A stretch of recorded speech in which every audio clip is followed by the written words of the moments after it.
Good morning बच्चों। कल हमने क्लास 10th हिंदी में माता कृतिका से पढ़ा था।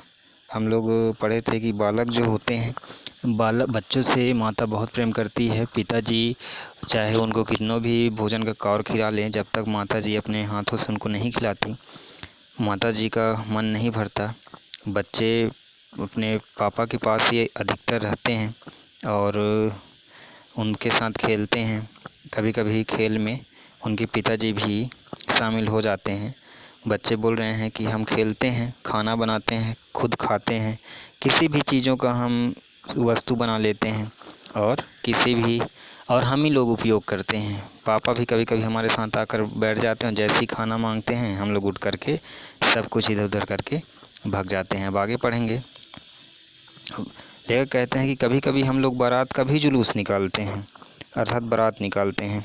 कनस्तर का तंबूरा बजता है। अमोले मतलब आम के डाल को घिस कर शहनाई बनाई जाती है। टूटी चूहेदानी की पालकी बनती है। हम समधी बनकर क्या करते हैं, चढ़ जाते हैं।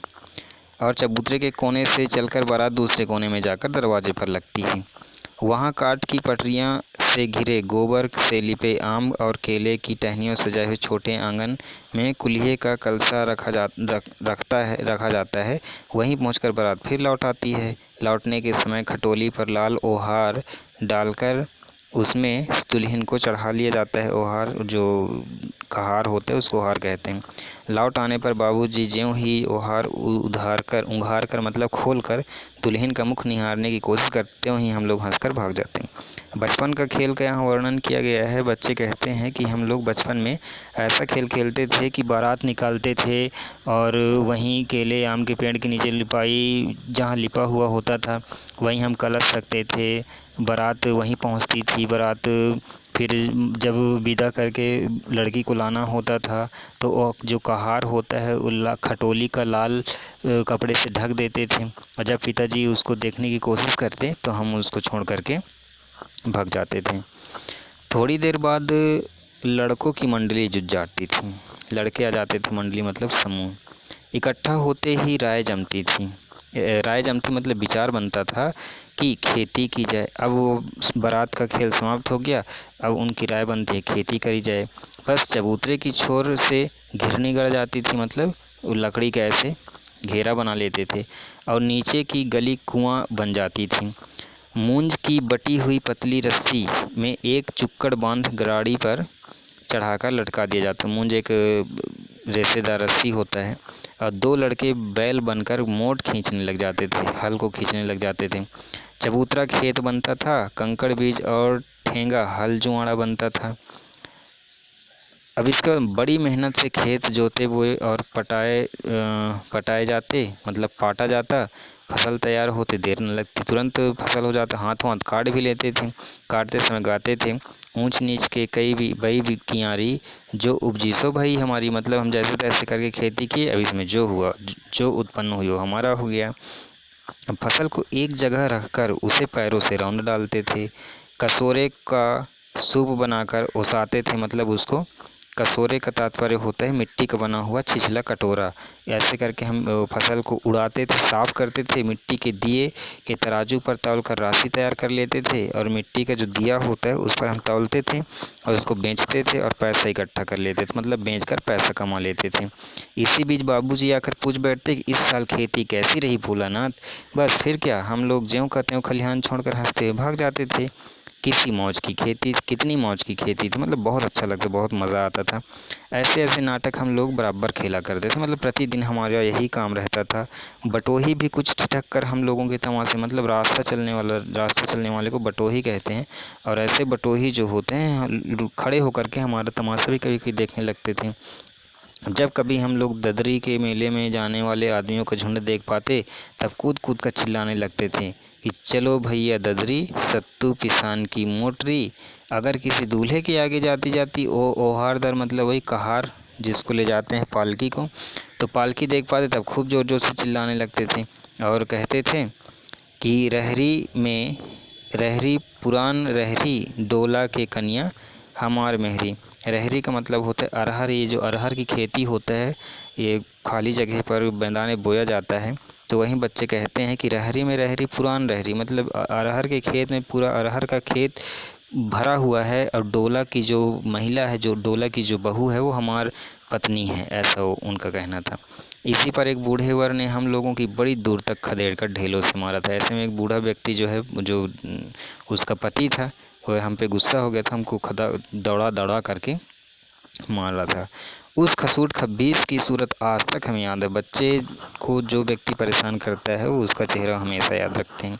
उस बूढ़े की भी चेहरा उनको याद था। ना जाने किस ससुर ने वैसा जमाई ढूंढ निकाला, ना जाने कौन सा उसका मतलब लड़की के बाबूजी जो थे उस बूढ़े को बर बनाया था। वैसा घोड़ा मुँह आदमी हमने कभी नहीं देखा था। उसका मुँह जो है घोड़े की तरह था, बच्चे का कहना है। आम की फसल में कभी कभी खूब आंधी आती। आंधी के कुछ दूर निकल जाने पर हम लोग बाग की ओर दौड़ पड़ते।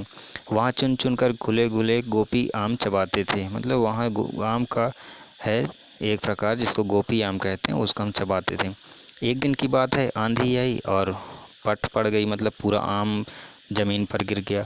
आकाश काले बादलों से ढक गए, मेघ गरजने लगे, बिजली कौंधने लगी, मतलब बिजली तड़कने लगी, ठंडी हवाएं सनसनाने लगी, पेड़ झूमने और ज़मीन चूमने लगे। मतलब पेड़ में हवाओं के कारण पेड़ ऐसे झूमते हिलते और ज़मीन से फिर ऐसे ऊपर उठते मानो कि जब उनको चूम रहा हो। हम लोग चिल्ला उठे, गाना बना लिए। एक पैसा के लाई, बाजार में छितराई, बरखा उधरे बिलाई। लेकिन बरखा ना रुकी। बरखा का मतलब होता है बारिश। और भी मूसलाधार पानी गिरने लगा। हम लोग पेड़ों की जड़ से धड़ से सड़ गए। आम लेने गए थे, आम उठाने गए थे, पानी जब गिरने लगी तो पेड़ के किनारे हम लोग जाके सट के खड़े हो गए।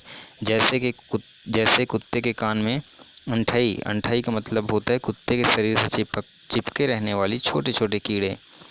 अब हम लोग जब वहाँ पे गए तो ऐसे चिल्लाना, जब कीड़ा है हमारे शरीर में चढ़ गया, डर के भागने लगे हम लोग ने। बैजू बड़ा ढीठ था।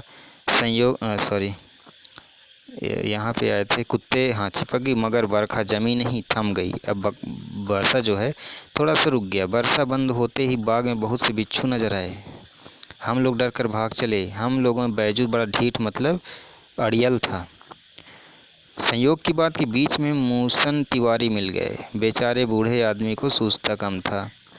अब बैजू उनको चिढ़ाकर बोला, बुढ़वा बेईमान मांगे करेला का चोखा। मतलब उनको चिढ़ाने के लिए उन्होंने ऐसा उससे कहा। हम लोगों ने भी बैजू के सुर में सुर मिला करके यही बात चिल्लाना शुरू कर दिया। क्या बात? तो बुढ़वा बेईमान मांगे करेला का चोखा, मतलब बुढ़े को बेईमान कहने लगे। अब मूसन तिवारी ने बेतहाशा खदेड़ा। अब जो मूसन जो वह बुढ़वा था हमको बहुत खदेड़ा दौड़ाया। हम लोग तो बस अपने अपने घर की ओर आंधी हो चले, मतलब दौड़ के अपने अपने घर की ओर चले गए।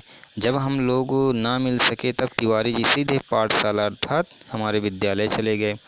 वहाँ से हमको और बैजू को पकड़ लाने के लिए 4 लड़के गिरफ्तारी वारंट लेकर छूटे।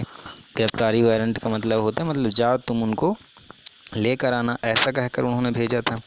इधर ज्यों ही हम लोग घर पहुँचे त्यों ही गुरुजी के सिपाही हम लोगों पर टूट पड़े, मतलब पकड़ लिया। अब बैजू तो 9-2-11 हो गया, मतलब भाग गया। अब मैं पकड़ा गया। फिर तो गुरुजी ने हमारी जो खूब खबर ली, मतलब अच्छे से हमको सुनाया, मारा, डांटा, सब कुछ किया। बाबूजी ने हाल सब सुना। बाबूजी को पता चला, वह दौड़ के पाठशाला आए, गोद में उठाकर हमें पुचकारने और फुसलाने लगे, प्यार करने लगे।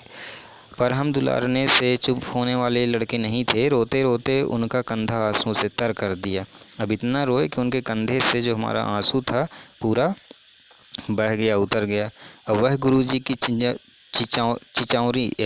चिरौरी का मतलब होता है प्रार्थना, विनती, निवेदन। अब वह गुरुजी से हमारी चिरौरी करने लगे। अब हमको घर ले चले और रास्ते में फिर हमारे साथी लड़कों का झुंड मिला। वे जोर जोर से नाचते गाते थे।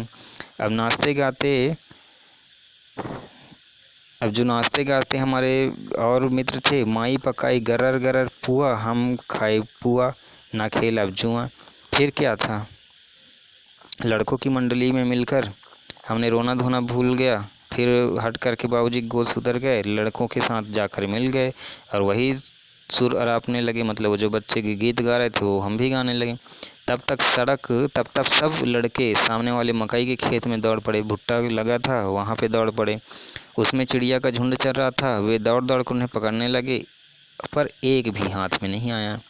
हम खेत से अलग ही खड़े होकर गा रहे थे, राम जी की चिरई, राम जी का खेत, खा लो चिरई भर भर पेट।